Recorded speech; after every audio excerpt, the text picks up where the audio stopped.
Hello friend, आप सब कैसे होंगे? आशा करते होंगे स्वस्थ होंगे, मस्त होंगे और अपने अपने कार्यों में व्यस्त होंगे। ब्लॉग अच्छा लगे लाइक करें, शेयर करें, कमेंट होता है। आज का हमारा ब्लॉग है करवा चौथ का व्रत। करवा चौथ का व्रत करवा चौथ का व्रत कार्तिक कार्तिक कृष्ण पक्ष की चतुर्थी को करवा चौथ आते हैं। कार्तिक कृष्ण पक्ष की चतुर्थी को करवा चौथ आती है। इसमें गणेश जी की पूजन करके उन्हें पूजन दान प्रसन्न किया जाता है। इसका विधान चैत चतुर्थी में लिख दिया है। व्रत विशेषताएं हैं कि इसमें गेहूं और चावल से करवा भरकर पूजन किया जाता है। विवाहित लड़कियों के यहाँ चीनी के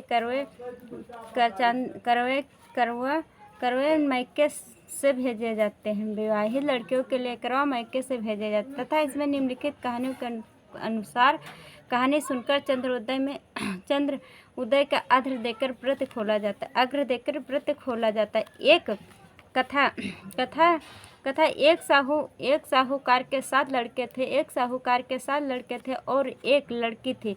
एक साहूकार के 7 लड़के थे और एक लड़की थी। सेठानी के सहित उसकी बहुओं और बेटों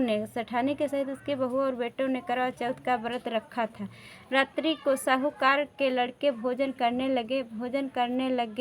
लगे तो उन्होंने अपने बहन से भोजन के लिए कहा। इस पर बहन ने उत्तर दिया, भाई अभी चांद नहीं निकला है, उसके निकलने पर अर्घ्य देकर ही भोजन करूँगी। बहन की बात सुनकर भाइयों ने क्या काम किया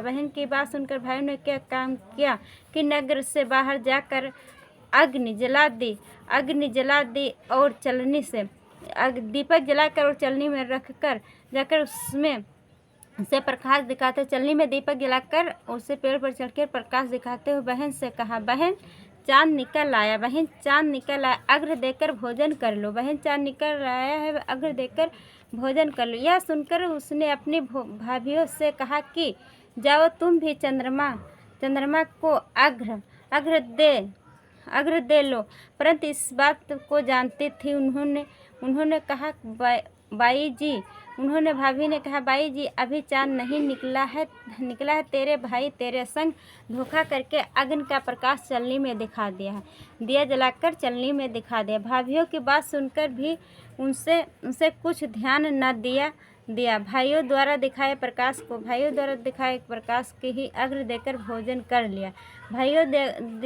द्वारा दिखाया गया प्रकाश अग्नि देकर भोजन कर लिया। इस प्रकार व्रत भंग करने से गणेश उस पर अति अप्रसन्न हो गए। गणेश जी गुस्सा हो गए।